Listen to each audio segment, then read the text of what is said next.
Bonjour à toutes et à tous. Donc voilà, je vais vous donner quelques conseils pour préparer les épreuves du concours GEPI Polytech.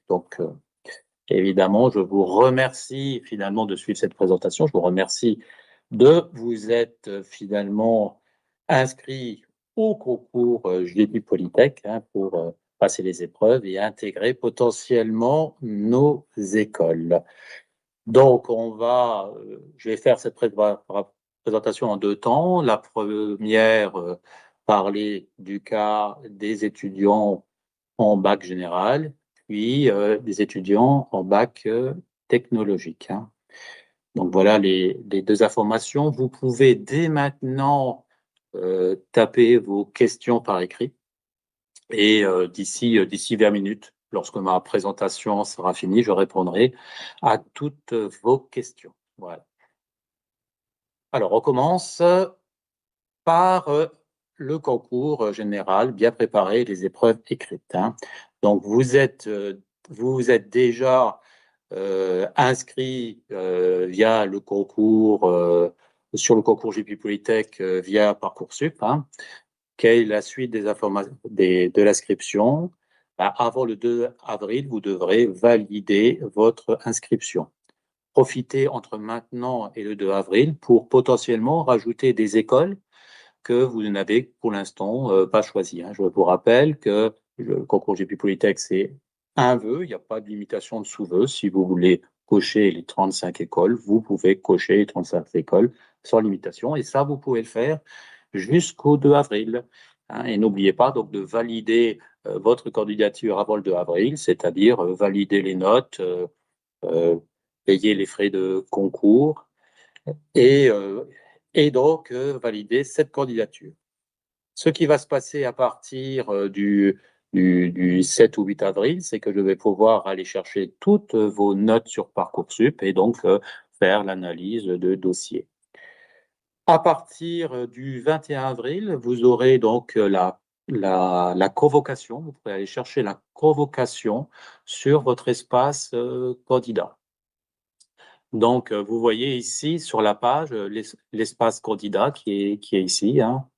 Donc, cet espace candidat, vous avez votre convocation qui pourra être téléchargée et vous verrez donc à ce moment-là quel est votre centre d'écrit et les horaires des écrits. Évidemment, les horaires, c'est le 28 avril après-midi, mais on convoque certains étudiants un peu plus tôt dans les centres où il y a beaucoup de flux. Donc, allez chercher cette convocation sur l'espace candidat. Donc, sur cette page du concours GEPI Polytech, vous voyez, il y a pas mal d'informations. Vous pouvez aller chercher aussi dans les écoles, ici, toutes les informations sur les écoles. Il y a même un moteur de recherche en fonction de la thématique ou du lieu géographique de trouver les écoles qui vous correspondent. Le dernier point qui est important sur cette page-là, c'est la rubrique téléchargement, donc qui est à la droite de la fenêtre. Et sur cette rubrique téléchargement, il y a beaucoup de documents dont je vais faire référence maintenant. Donc, sur ces rubriques, vous voyez ici, bien sûr, il y a des informations, une plaquette de l'école, mais pour préparer le concours, vous avez des informations très pertinentes sur le programme de révision des épreuves écrites. Ce programme, il correspond au programme officiel, bulletin officiel de programme de terminale, auquel on a enlevé quelques chapitres. Donc, pour regarder maintenant, vous êtes bien avancé dans votre cursus. Là, vous pourrez voir quelles sont les parties qui sont au programme et les parties qui sont hors programme, qui ne seront pas nécessaires à travailler pour le jour du concours. Donc, allez voir ceci et vous avez les annales qui sont disponibles de 2021 à 2025. Petite information, 2024-2025, le concours avait la même structure que le concours que vous allez passer cette année, c'est-à-dire un concours où la calculatrice n'est pas autorisée. Donc voilà des informations très pertinentes. On va aller un petit peu plus loin pour regarder au plus près le programme de révision. Donc vous voyez que si vous le téléchargez, vous avez un sommaire et en fonction de la matière, vous pouvez regarder finalement le programme de physique, le programme de mathématiques, le programme de NSI, etc., qui sera utilisé. Petite information, ça c'est le programme de terminale. Évidemment, les notions vues en première doivent être acquises, hein, donc de manière marginale, mais de manière minoritaire, on va dire, mais ça peut quand même prendre une importance. Hein, toutes les notions vues en première pourront être demandées aussi le jour de l'épreuve. Voilà, par exemple, un exemple de programme. Vous voyez que en physique, la partie radioactivité qui est traditionnellement faite plutôt en fin d'année scolaire, donc on a décidé donc de la sortir du programme de révision des épreuves du concours GP Polytech, alors qu'ils sont au programme de révision du baccalauréat. Quand vous allez regarder les énoncés des épreuves des années précédentes, vous allez voir que vous avez une première page qui a cette allure. Hein. Alors, attention, c'est une avant-première, hein, c'est pour vous, ça c'est la première page de l'épreuve 2026. Voilà. Alors, il n'y a que la mise en forme de toute façon qui change. Donc vous voyez ici, si vous lisez ça attentivement avant le jour de l'épreuve, ben, vous aurez moins besoin de le faire le jour de l'épreuve, donc vous allez gagner en efficacité. Qu'est-ce que vous devez faire? On va vous distribuer le sujet d'une vingtaine de pages avec les 6 documents-réponses et vous devez savoir, avant de rentrer dans la salle, quels sont les sujets que vous allez traiter. Évidemment, le sujet QCM de mathématiques, il est obligatoire pour tout le monde. Et après, par contre, vous pouvez choisir 2 sujets parmi les 5 sujets de spécialité. Mais en règle générale, c'est très simple, c'est les 2 spécialités que vous allez suivre lors de votre classe de terminale. Mais vous pouvez, si vous désirez, choisir une spécialité autre. Évidemment, ce n'est pas un conseil que je vous donne. Extrêmement important, répartition du temps. La plupart des étudiants commencent par les mathématiques et prennent finalement un peu trop de temps pour faire les mathématiques. Je vous rappelle, le conseil pour réussir au mieux les épreuves du concours, c'est d'être finalement sur une durée équivalente pour les 3 sujets. Ne pas essayer de garder 1 heure pour le sujet de QCM mathématiques, 1 heure pour le premier sujet de spécialité et 1 heure pour le deuxième. Sinon, vous n'aurez pas beaucoup de temps pour finir le sujet. Il faut savoir que souvent, les premières questions sont les plus simples, donc il est quand même intéressant de faire tous les sujets avec suffisamment de temps pour glaner le maximum de temps possible. Petite indication pour des candidats qui n'auraient en terminale qu'une spécialité scientifique, souvent les mathématiques. Hein. Il y a quelques candidats qui ont fait mathématiques et pas. Et une deuxième spécialité type SES. Dans ce cas-là, je vous conseille de passer les 3 heures sur les 2 sujets de mathématiques, de particulièrement bien les réussir. Et dans ce cas-là, vous allez pouvoir être classé. On a des étudiants qui sont classés et admis dans ces écoles avec ce profil. Donc, ça, c'est tout à fait possible. Je vous rappelle que si vous regardez les sujets des années précédentes, ils sont assez longs. C'est assez dur de les terminer. Ça signifie que si vous faites correctement 3/4 d'un sujet, c'est déjà une réussite et vous serez probablement bien classé si 3/4 des sujets sont faits, à partir du moment où, évidemment, ils sont faits correctement. Consigne importante, lire et appliquer les consignes sur les documents-réponses. Vous pouvez déjà le faire au préalable chez vous, hein, tranquillement, puisque ça sera exactement les mêmes consignes cette année que l'année passée. Évidemment, écrire vos réponses dans les cadres prévus. Hein, regardez bien la forme des documents-réponses, hein, d'accord. Et bien sûr, il y a souvent des confusions. Vous devez traiter tous les exercices des sujets choisis. Par exemple, vous êtes en physique-chimie, 1 heure d'épreuve, il y a 3 exercices. Traditionnellement, sur 3 chapitres différents de terminale. Ben, vous devez traiter ces 3 exercices en entier et pas seulement un des 3. Donc ça, il y a quelques confusions et ça donne finalement après des notes relativement faibles. Évidemment, pas de calculatrice, pas d'objet connecté, pas de montre connectée, aucun autre document, hein, finalement, que le papier brouillon qui va être sur votre page. Vous allez avoir un document anonymat, d'accord, puisque toutes vos copies vont être corrigées de manière complètement anonyme. Donc, vous voyez comment ça se prête. Donc, prenez votre plus belle écriture et un stylo noir pour participer. Un stylo noir, essayez de ne pas faire quelque chose qui bave de trop. Donc, un stylo bille noir, c'est parfait. Nom de famille, prénom. Le numéro du candidat, c'est le numéro Parcoursup. Donc, c'est le numéro Parcoursup.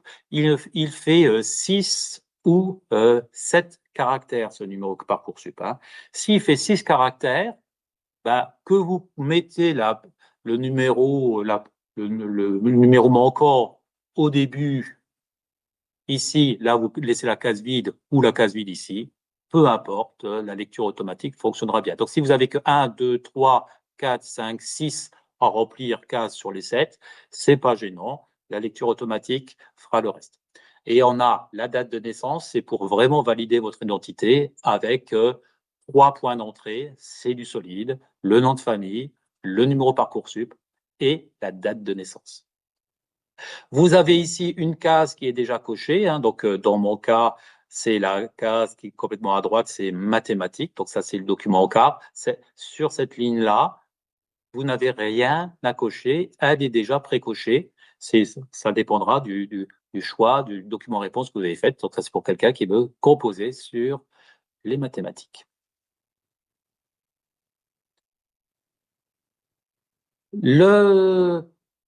J'ai oublié quelque chose, je reviens un tout petit peu en arrière sur cette en-tête d'anonymat. Vous aurez 3 documents réponses, un sur le QCM et 2 sur les 2 spécialités. Il faut remplir les trois barres d'anonymat. Hein. L'année dernière, j'ai eu des étudiants qui n'en ont rempli qu'une seule sur les 3. Ben, les autres, s'il n'y a pas de nom, on ne peut pas l'affecter finalement à vous. Et donc, c'est comme si vous n'aviez pas composé. Hein. C'est compliqué. Donc, il faut absolument remplir les trois en tête d'anonymat des 3 documents réponses. Je reviens maintenant sur le QCM de mathématiques.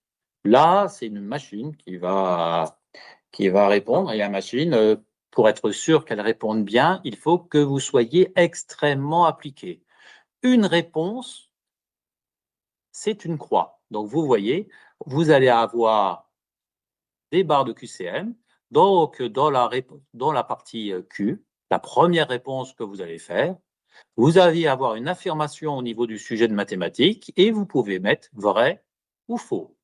Si vous mettez vrai et que c'est vrai, vous avez un point. Si vous mettez vrai et que c'est faux, vous avez des points négatifs. Si vous ne répondez pas, vous avez aucun point. Donc voilà comment fonctionne avec point négatif ce système QCM. Donc qu'est-ce que je peux dire par rapport à ça? Imaginons que vous remplissiez, donc vous remplissez vrai, faux, vrai, vrai, faux, vrai, et vous constatez que finalement, vous revenez sur cet exercice et vous avez fait une erreur. Ben, cette erreur-là, vous pouvez la corriger sur la case de repentance. À partir du moment où il y a une croix parmi toutes les cases de repentance, le système ne lira plus la première réponse. Donc faites bien attention, ça signifie que si vous avez une repentance, vous devez recocher l'ensemble des lignes A, B, C, D, E, F avec les bonnes questions, avec les bonnes réponses. Hein. Vous ne pouvez pas corriger que la réponse B. Il faudra corriger A, B, C, D. Donc je vous rappelle, en cas d'erreur détectée de votre part, vous voulez corriger votre case Q, bah dans le cas-là, vous remplissez entièrement sur toutes les colonnes la ligne de repentance. Hein. Ceci est bien expliqué ici. Et faire attention aussi, cocher, c'est une croix. Entourer, le lecteur de QCM ne comprend pas. Mettre une barre, il ne comprend pas. Si vous voulez noircir la case, le lecteur ne comprend pas. Donc, on vous demande de faire une belle croix, comme il est indiqué ici sur les consignes. D'accord? Donc il faut un stylo quand même qui ne bave pas trop, hein, pour pouvoir faire quelque chose qui soit propre. Les épreuves de spécialité, ils sont corrigées par des enseignants. C'est souvent des réponses courtes avec de temps en temps des, des indications, des explications. Si on demande des explications, c'est intégré dans le sujet, c'est extrêmement clair. Par exemple, la question 2.1 du sujet de mathématiques de l'année dernière, vous voyez, on demandait que les résultats numériques, le 2 aussi. Par contre, la question 3A, vous voyez qu'il y a marqué les points ABC ne sont pas alignés. En effet, il fallait donner une explication. Donc voilà, suivant les cas de figure, vous regardez bien, finalement, moi je vous conseille toujours pour préparer les sujets, évidemment d'utiliser les documents vierges et faire les sujets de l'année dernière ou de l'année d'avant en temps limité, mais regardez bien la réponse avec la façon dont elle est rédigée. Cette réponse rédigée donne le maximum de points, hein, c'est ce que l'on attend, on n'en attend pas plus que ça dans les explications. Par exemple, là, le corrigé d'une épreuve de physique-chimie. Donc là, j'ai choisi l'exercice 1 de l'année passée. Donc, vous avez évidemment des exercices de QCM à choisir, hein, donc cocher là où les réponses exactes. Faites bien attention aux termes. Hein. Quand on parle de cocher les réponses, on attend à plusieurs. On peut avoir coché là où les ou cocher la réponse. Alors, on peut avoir des informations de ce type. Donc, il y a des expressions littérales, il y a des applications numériques, il peut avoir des explications à donner. Donc voilà, sur le type de sujet, voilà ce qu'on attend comme réponse optimale. Pensez que toujours qu'il y a un lecteur derrière votre copie, hein, donc faites en sorte que la lecture se passe de manière correcte. Hein. S'il y a un doute dans votre façon d'écrire, le doute est toujours négatif pour vous. Hein, d'accord? L'écriture est un moyen de communication, il doit être sans embâche. Voilà. Donc voilà rapidement un tour pour préparer les épreuves écrites du concours. Donc, alors je reviens 3 minutes. Donc, il va y avoir bientôt les vacances de printemps. Les épreuves du concours seront soit pendant les vacances de printemps, soit après.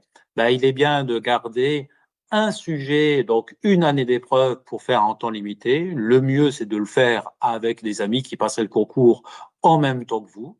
Donc voilà, vous bloquez 3 heures, vous le faites comme ça, en temps limité. Comme ça, vous allez voir que 3 heures d'épreuve, c'est quand même qu'on est bien concentré, c'est chaud et très rapide.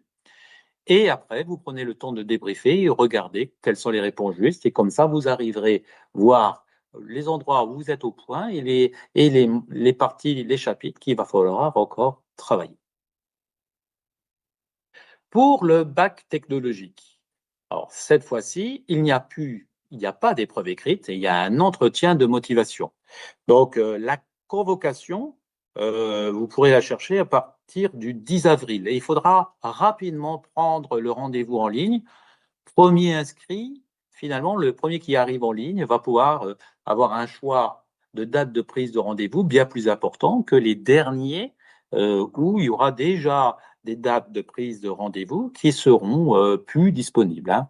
Dans tout tas de choses, pour organiser les entretiens, c'est toujours une certaine logistique qui est délicate. Donc, on va vous demander absolument de prendre votre rendez-vous avant le 17 avril pour qu'on puisse s'organiser au mieux pour pouvoir vous recevoir. D'accord.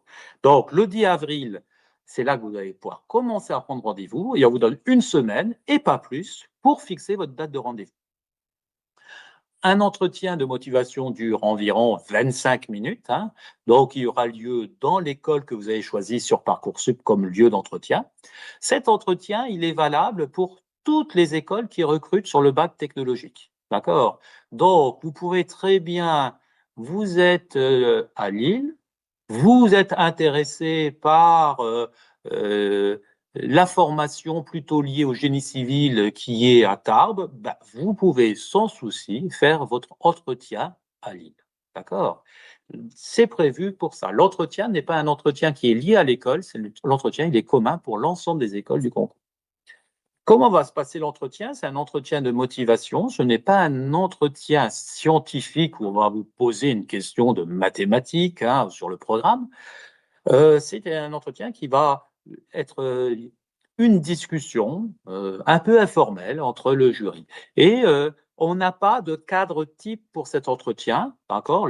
La discussion peut, en fonction des informations que vous donnez au jury, peut partir dans un sens ou dans l'autre. On n'a pas de, de, de, de candidat type idéal, d'accord? Le jury s'adapte à la personne qui est en face de lui. Quand je dis qu'il n'y a pas d'entretien type, ce n'est pas tout à fait juste.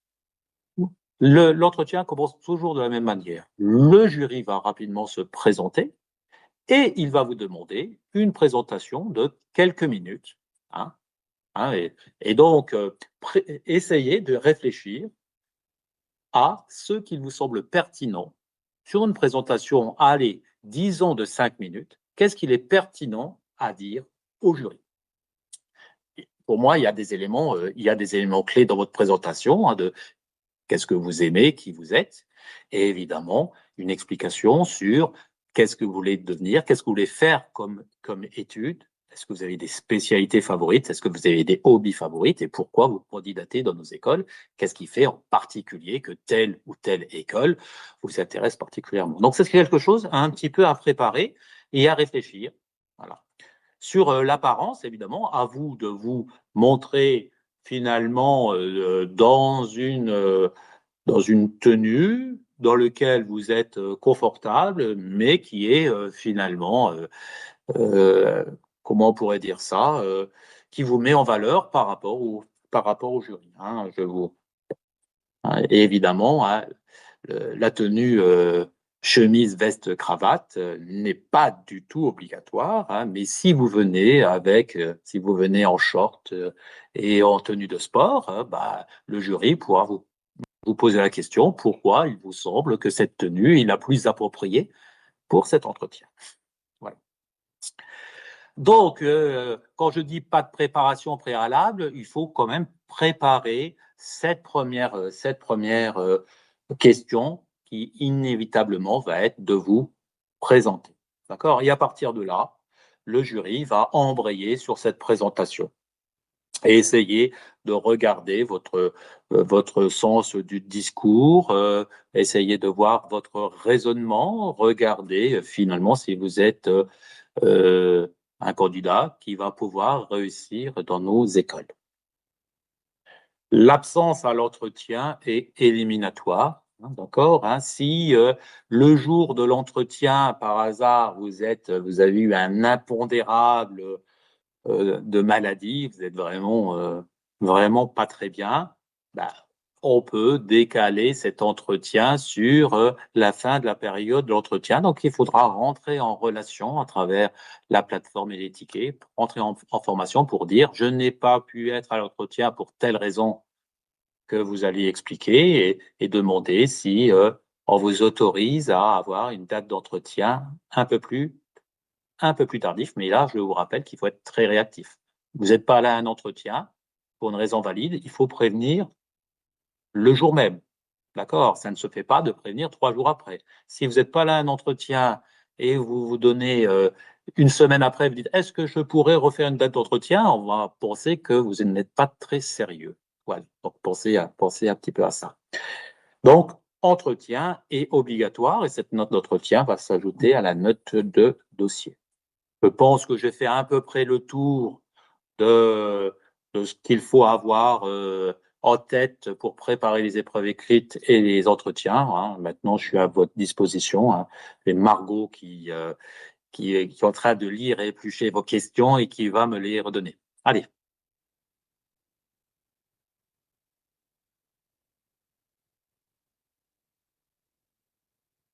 Alors, ça va dépendre d'une année à l'autre. C'est-à-dire que quand on a un QCM où on a que des points positifs, et si c'est faux, il n'y a pas de points, c'est des QCM qui favorisent des réponses au hasard.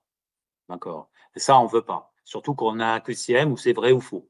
Donc, forcément, il sera plus efficace pour vous de ne pas répondre à une question donc, que de répondre au hasard. Ça signifie ça. Maintenant, le nombre de points positifs et négatifs, c'est quelque chose sur lequel on ne communique pas, mais le nombre de points négatifs est calculé de manière à ce que si vous répondez au hasard, ça soit pas favorable pour vous.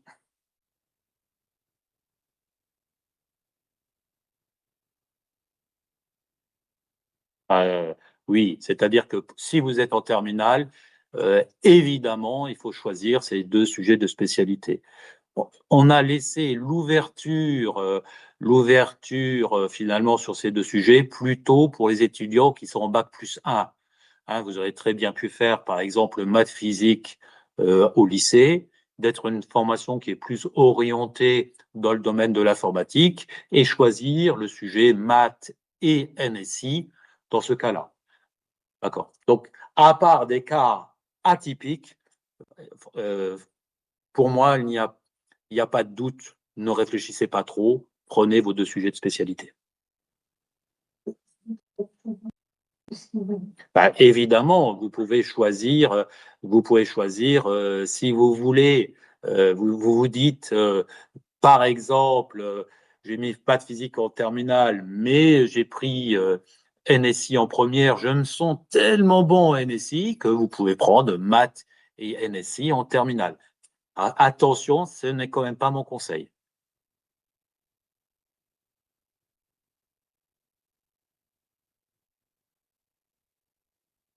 Alors, la création du compte de l'espace candidat. Donc, vous voyez, à partir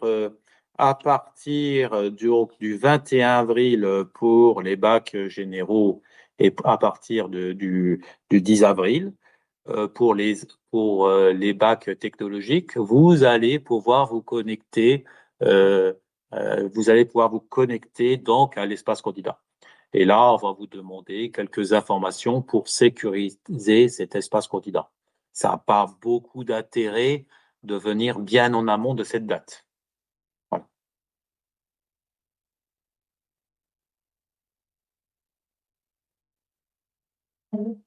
Finale des épreuves écrites, est-ce que c'est une moyenne des trois sujets?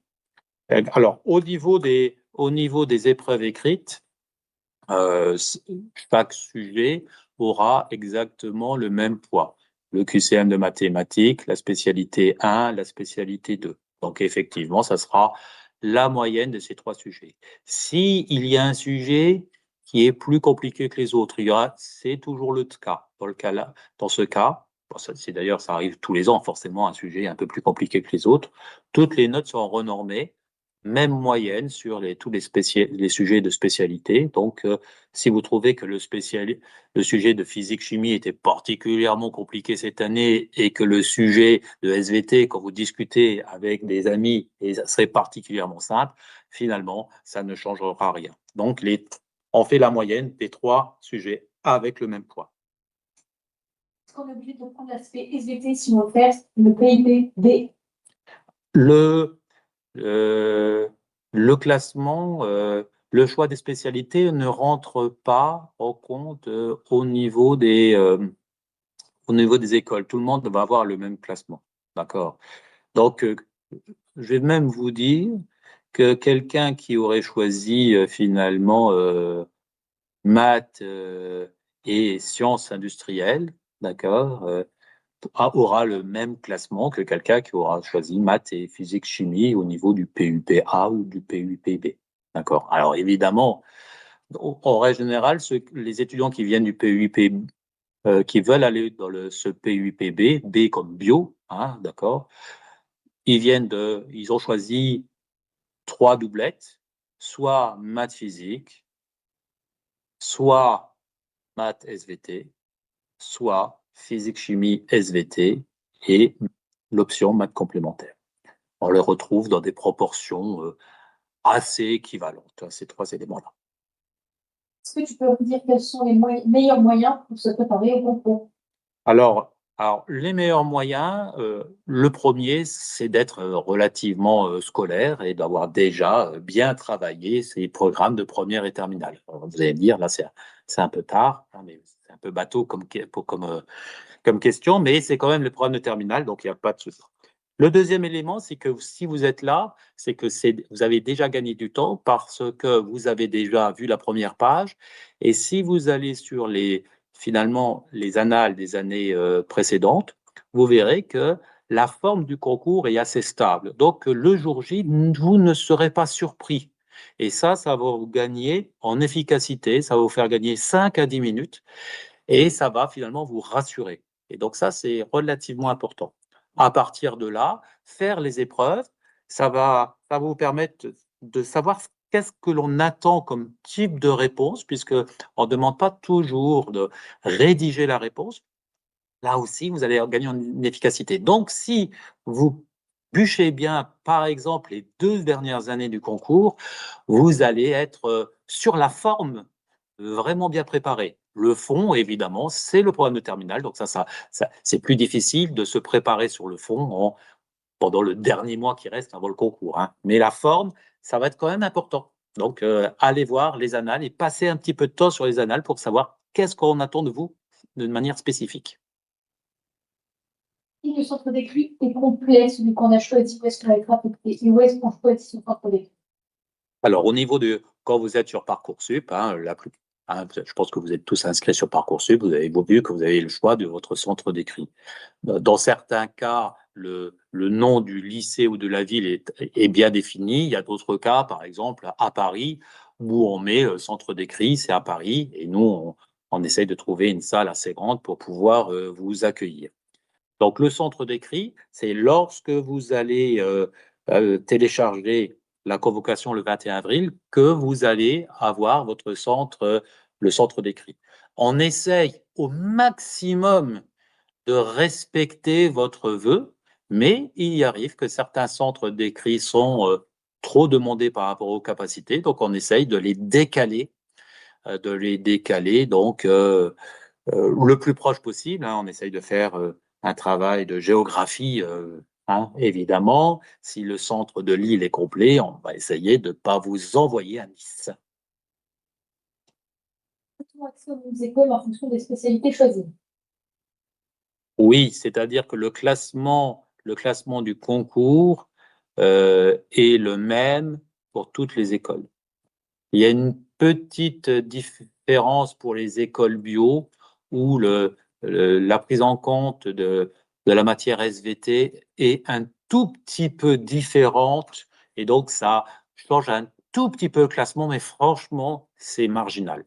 Donc évidemment, quelle que soit la spécialité, vous pouvez accéder à toutes les écoles. Cependant, évidemment, toutes les écoles ne font pas la même matière, hein. Je prends l'exemple, vous avez fait maths et NSI, vous voulez une école dans le domaine du numérique, évidemment, il faut bien choisir l'école qui vous correspond.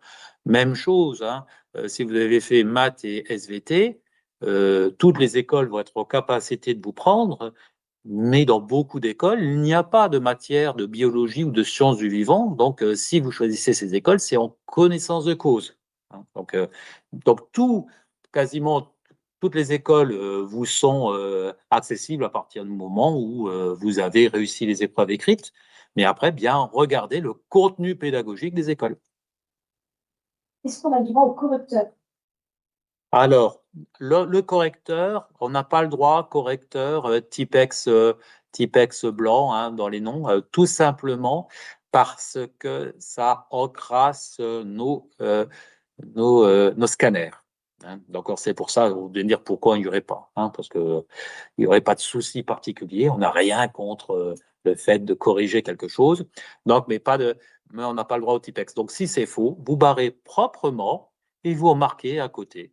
Juste à côté. On va pas vous enlever 2 points de soin si c'est barré proprement et avec la réponse à côté. Ça se passe pas. Alors là, on sort un peu de la préparation des écrits.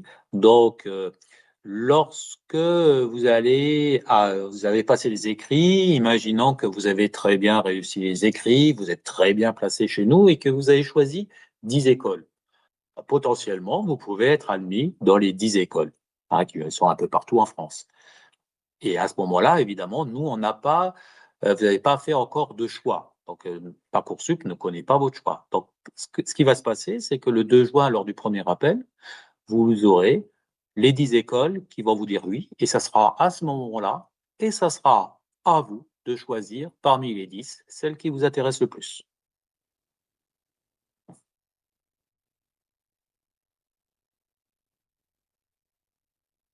Pour les candidats libres, est-ce qu'il y a une différence au niveau de la note attribuée sur le dossier? Alors, pour les étudiants en candidat libre, c'est souvent des étudiants qui sont en scolarité dans des lycées à l'étranger, hein. Il y en a pas mal, par exemple, en Tunisie, en Algérie, mais ça peut être aussi des candidats qui sont non scolarisés pour des problèmes divers, par exemple. Ça peut être pour des problèmes de santé. Tous ces candidats-là n'ont pas de note de dossier. Donc, évidemment, ça va influer sur la note de dossier.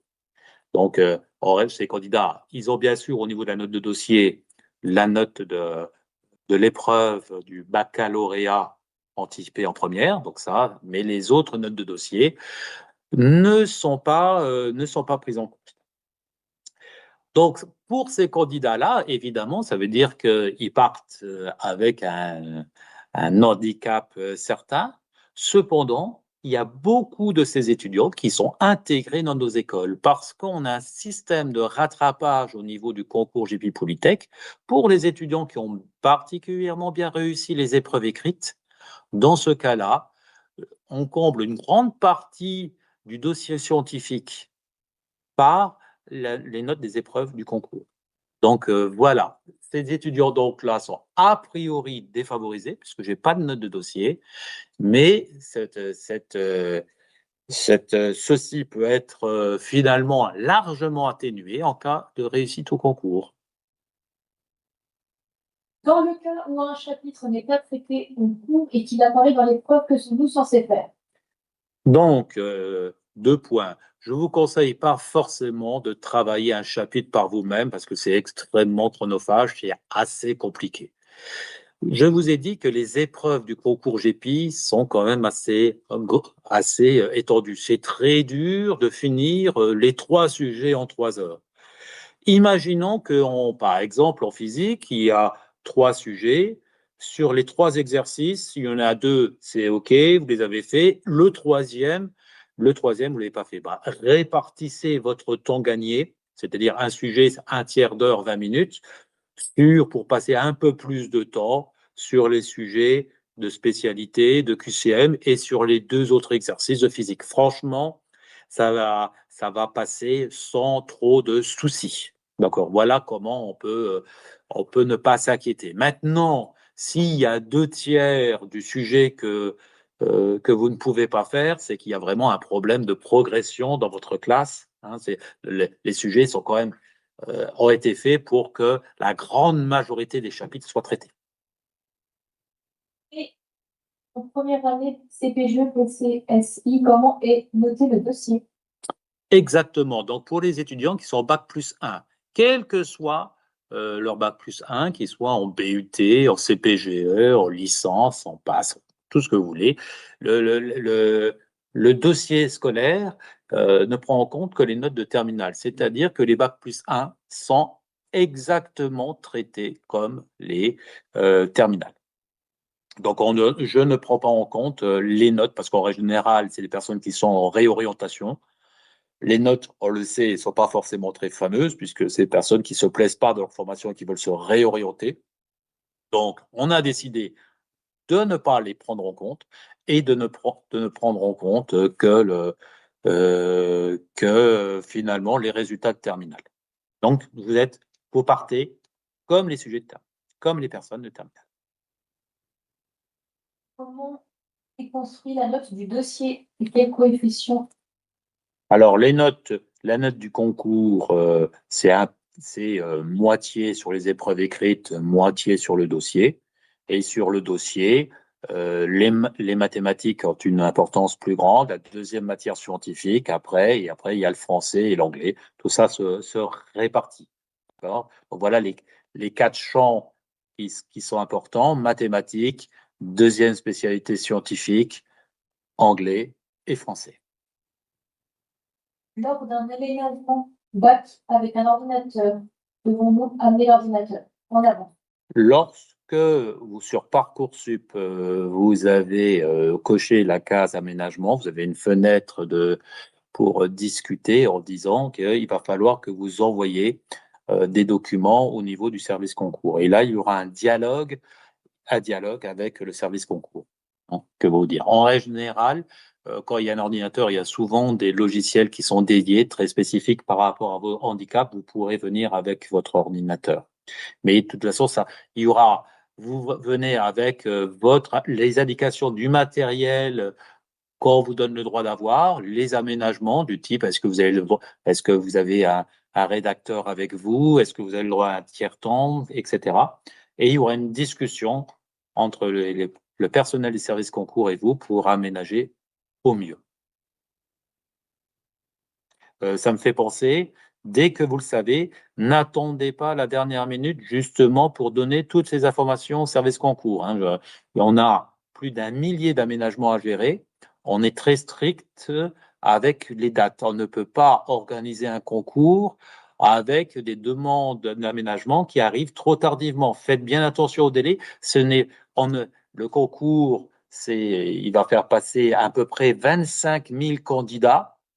Il y a plus d'1 millier de demandes d'aménagement, donc vous comprenez bien qu'on ne peut pas gérer du jour au lendemain, finalement, ces organisations, ces demandes d'aménagement qui sont légitimes.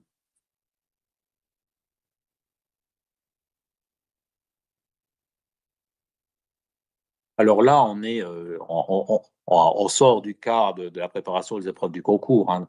Ce qu'il faut savoir, c'est que toutes nos écoles, finalement, nos 35 écoles se sont mis d'accord pour donner la possibilité à la fin de la première année de changer d'école. Ce n'est pas automatique, il faut que l'école de départ et l'école d'arrivée soient d'accord avec ce mouvement.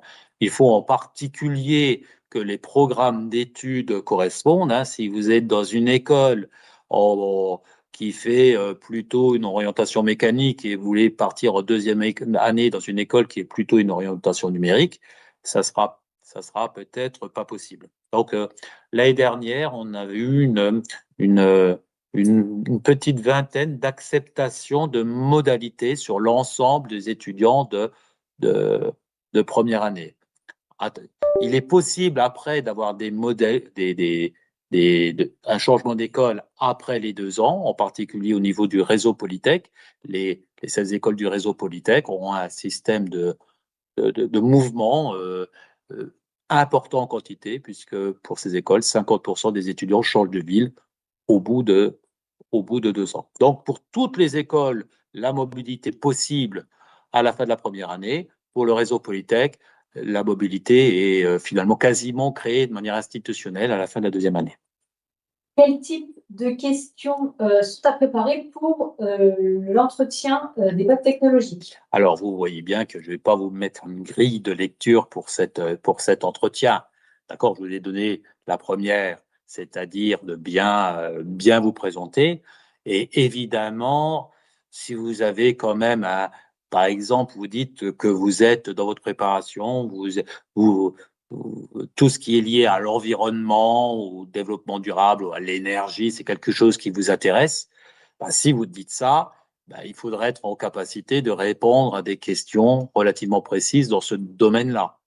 Hein, bien sûr, ce qui s'est passé dans le domaine de l'actualité, est-ce que vous avez quelques points culturels, etc.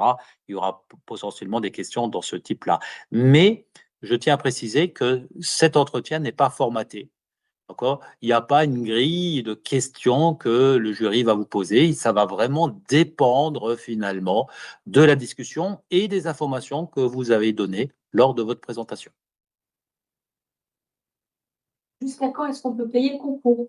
Alors, Le 2 avril, je crois que c'est un jeudi 2 avril, 23h59. Voilà. Donc, alors, je ne vous conseille pas d'attendre 23h59 parce que les serveurs vont peut-être exploser. En- donc, bon, en tout cas, vous avez jusqu'à. Allez, essayez de faire ça quand même avant début avril, hein. Combien sont pris à Polytechnique et UMT Nord-Europe sur combien de participants? Alors, le nombre de places, alors je ne les ai plus de tête, il me semble que l'IMT Nord-Europe, il y a 150 étudiants, si j'ai bonne mémoire, qui sont pris chaque année. Sur Nice, il me semble qu'il y en a 120. Voilà. C'est la taille à peu près de beaucoup d'écoles. Il y a beaucoup d'écoles qui recrutent entre 100 et 150 étudiants. Donc, côté taille, c'est à peu près la même quantité que les autres écoles. Ben, et ces écoles-là, comme toutes les écoles, sur les 25 000 candidats, ces écoles-là ont allez, je vais dire entre 7 8 000 et 12 13 000 candidats, hein. Je crois que c'est sur Polytech, Sorbonne, peut-être, comme c'est la région parisienne, c'est peut-être là qu'il y a le plus. Donc voilà, mais c'est à peu près identique sur les autres écoles, c'est-à-dire un flux d'entrée entre 100 et 150, souvent. Il y a des écoles un peu plus réduites, hein, mais c'est souvent la moyenne. La moyenne est à peu près à 100. Et chaque école, vous avez entre 6 000 et 11 000 ou 12 000 candidats. Quel est le taux de réussite au concours?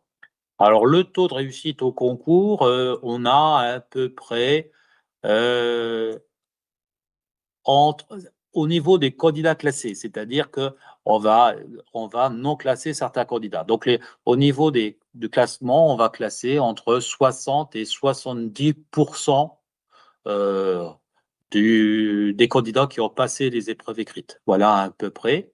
Et à partir de là, si ça veut dire que pour ces candidats-là, si vous avez choisi les 35 écoles, il y aura forcément une école qui va vous accepter, qui va, on va dire, presque en fin de liste. Par contre, si vous choisissez qu'une école et que cette école, c'est par malchance la plus sélective, évidemment, où votre nombre de chances d'être admis est plus limité. Donc, le nombre la chance d'être admis dans une école augmente euh, si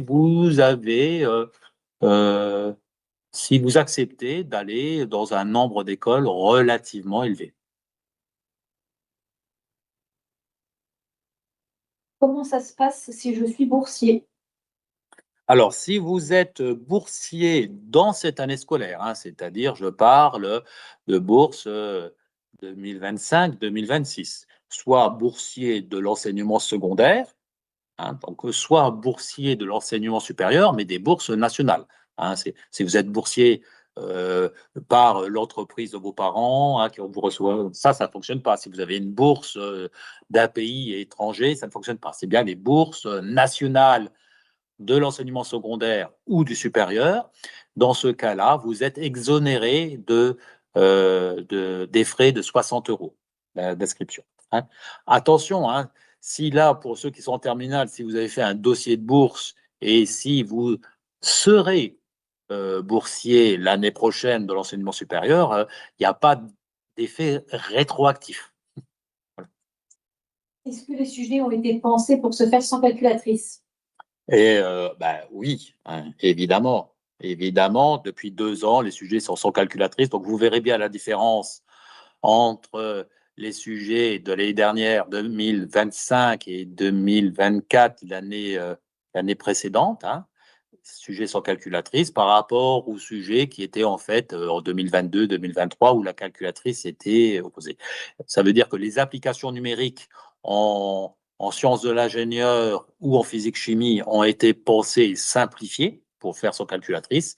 Et au niveau des mathématiques, il y avait des questions qui sont réapparues, des questions un peu d'analyse, d'algèbre, qui n'avaient pas de sens lorsque la calculatrice était autorisée. Donc les sujets ont bien été pensés pour être faits sans calculatrice.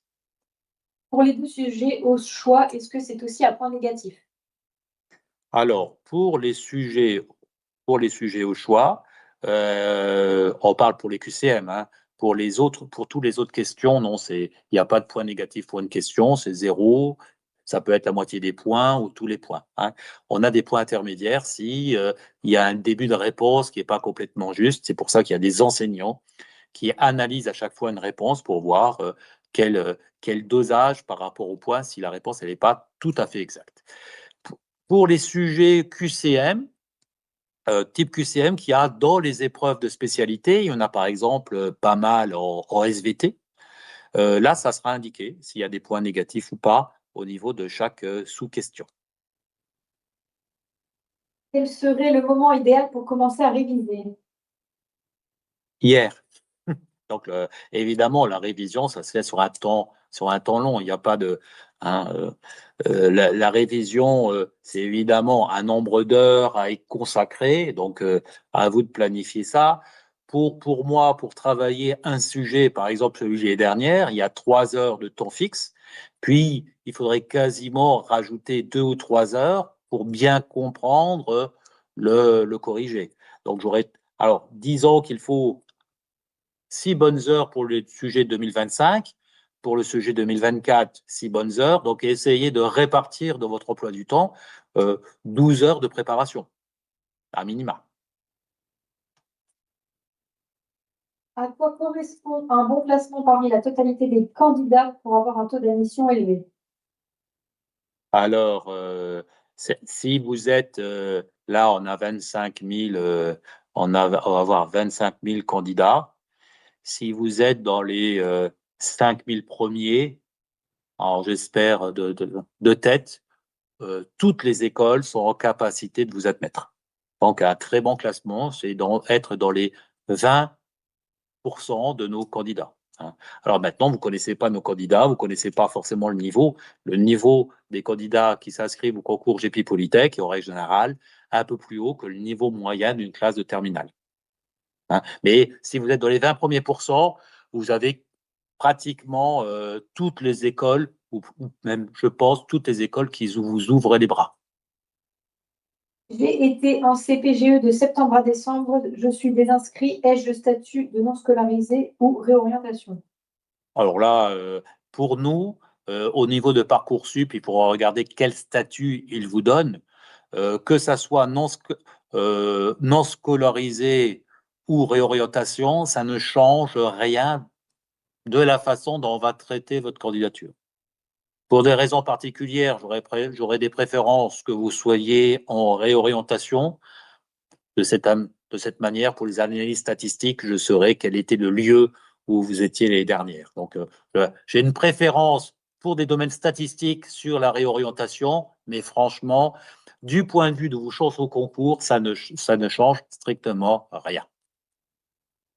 Quelle est la part des maths, de la physique, du français et de l'anglais dans la lecture du dossier COEF 10%?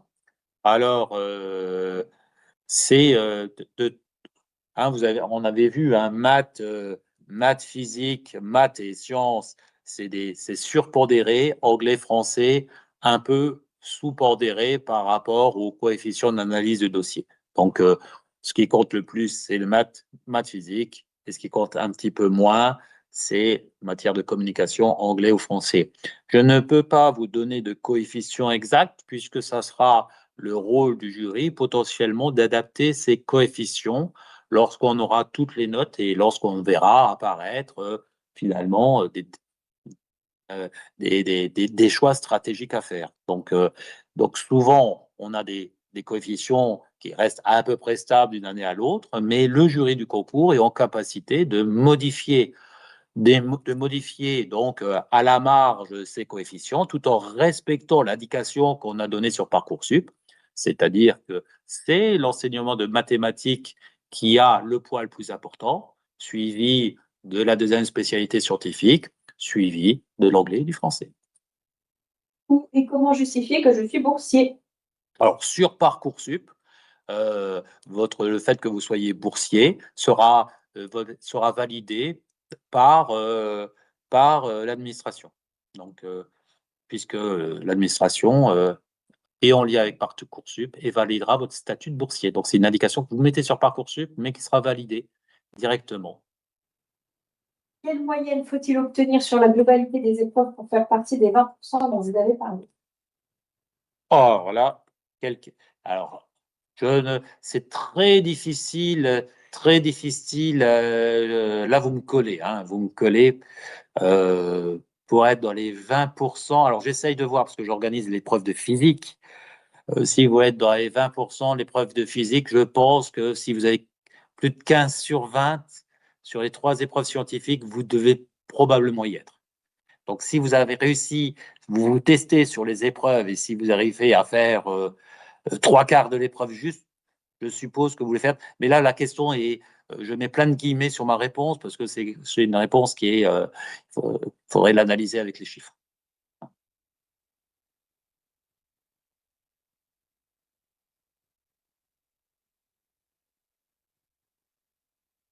Est-ce qu'avec un dossier scolaire moyen mais d'excellents résultats au concours, on peut être admis presque partout? Oui, tout à fait, hein. C'est pour ça le concours nous permet de détecter des talents que le dossier ne met pas en valeur. Soit des personnes qui sont sorties de l'adolescence un peu tardivement, qui ont peu travaillé en première et qui sont en route, soit parce que vous êtes dans un lycée où la tête de classe est tellement important que finalement, quand on vous compare à la moyenne de la classe, c'est pas fabuleux, hein. Ou on a même des étudiants, comme on parlait, d'étudiants étrangers en candidat libre qui n'ont même pas, quasiment pas du tout de notes de dossier. Je vous ai dit, hein, des candidats libres, il y a des personnes qui arrivent en nombre important, malgré tout, à être admis et inscrits dans nos écoles. Donc, si des personnes qui ont des notes, quasiment pas de notes de dossier y arrivent, des personnes qui ont des notes moyennes y arrivent souvent aussi. On va répondre aux dernières questions.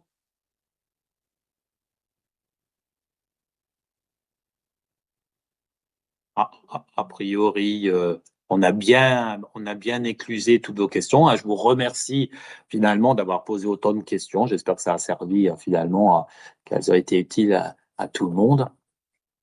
Pour ma part, je pense qu'on a fait un bon tour, hein. Donc, on regarde avec Margot si dans la liste il y a encore une ou deux questions pertinentes. Hein. Sinon, je vous rappelle les dates clés.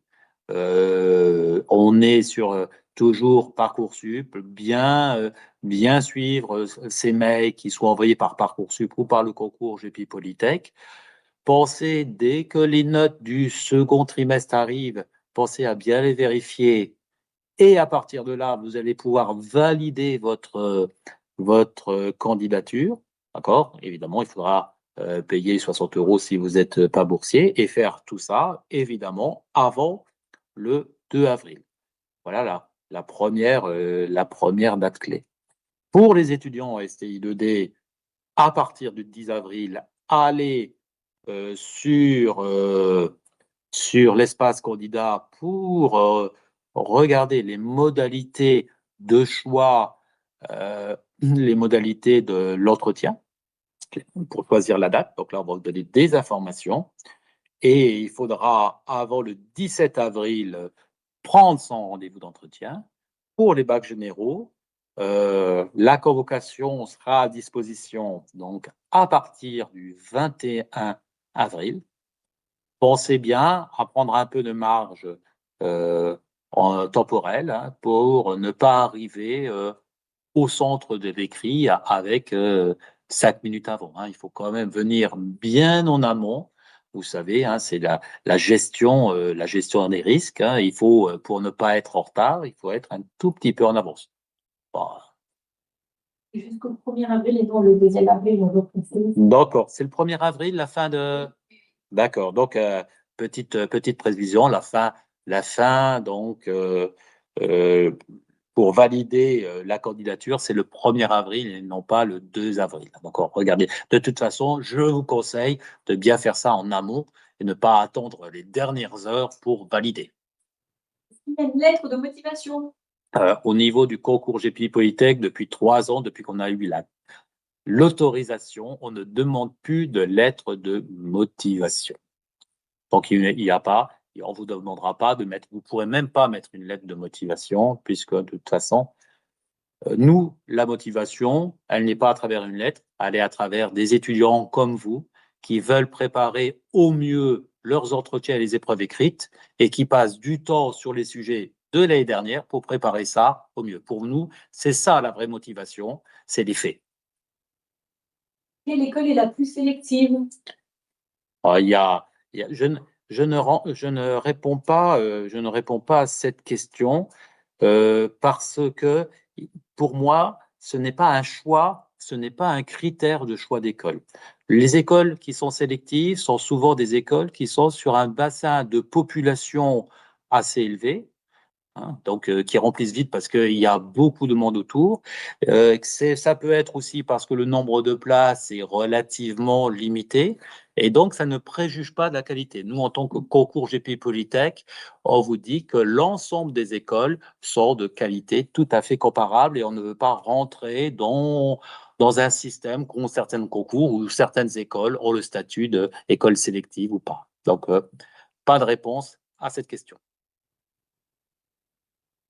Alors, voilà, je pense qu'on a fait le tour. Donc, je vous souhaite donc une bonne soirée, une bonne préparation aux épreuves écrites, hein, et le service concours reste à votre disposition si vous avez des questions très techniques, des difficultés particulières, hein. Vous avez, vous avez des éléments de contact avec le service concours, soit par mail, soit par téléphone, si vraiment il y a une difficulté. Allez, bonne soirée à tout le monde et bonne préparation au concours.